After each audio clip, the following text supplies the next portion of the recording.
Hello guys, welcome to new ধামাকাদার blog. তো আজকের ব্লগটা ধামাকাদার হতে চলেছে। আজ first time auto blog try হবে। আজকে রবিবার, তো ছুটির দিন, তো বেরিয়ে পড়েছি ছুটির দিনে একদিন।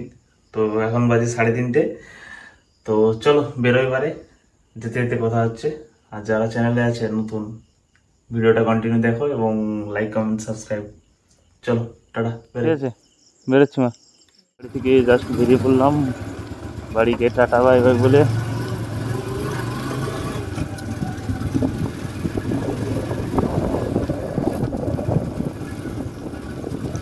অলরেডি সারা সপ্তাহ কোনো বৃষ্টি ছিল না, আজ বৃষ্টি শুরু হয়ে গেছে, পড়ছে। এটা আমাদের মানিকতলার টার্নিং। এখান থেকে ডান দিকে মুড়লেই আমরা নিমতড়ি হাই রোডের দিকে পৌঁছাবো। এখন আমরা রয়েছি নরঘাট ব্রিজের উপরে। চারিদিক পুরো অন্ধকার এবং মেঘে ঢেকে আছে এবং আস্তে আস্তে বৃষ্টিও হচ্ছে পুরো। তো আমরা বৃষ্টি হালকা হালকা ভিজতে ভিজতে এগিয়ে চলেছি। বাম দিকটা নন্দীগ্রাম বেরিয়ে গেছে, আর এই ফ্লাইওভার ধরে পুরো দীঘা, পুরো একদম মেঘলা ওয়েদার, এর মধ্যে হালকা হালকা করে বৃষ্টি পড়ছে।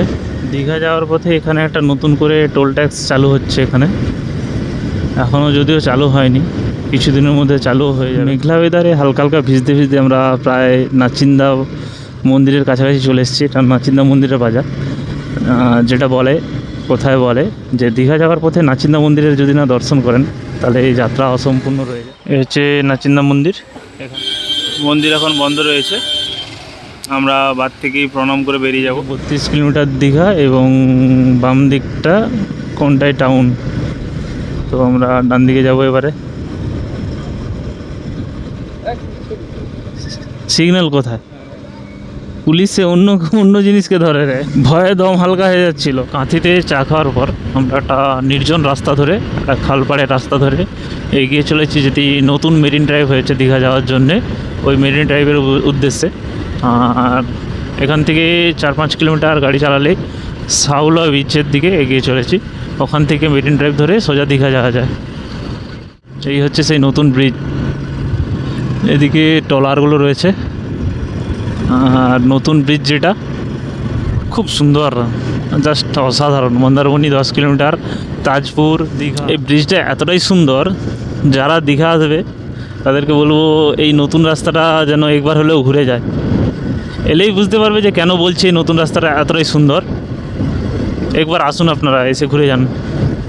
এখান থেকেই ডাইরেক্ট একদম দীঘা যাওয়া যাবে। বাইক এবং যারা 4 চাকা নিয়ে এসছে তো তাদের জন্য খুব সুন্দর। একবার এসে এখানে, আমরা তো অনেক ভোর ভোর এসেছি, তার জন্য পুরো রাস্তাটা একদম ফাঁকা, একদম ফাঁকা রাস্তা। হাতে গোনা কয়েকজনকে দেখতে পাওয়া যাচ্ছে। মন্দারমণি এখান থেকে 10 kilometre, Shankarpur 24 kilometre, Digha 33 kilometre. এই রাস্তা কোন দিকে রে? সোজা না? রাস্তাটার এখনও কাজ চলছে কিছু কিছু, আর প্রায় কমপ্লিট হয়ে গেছে, কমপ্লিটও হয়ে গেছে এবং রাস্তা খারাপও হয়ে গেছে। সে মন্দারমণি, আজকে রবিবারের বাজার কিন্তু লোকজন দেখছি খুব কম। মন্দারমণি বিচ,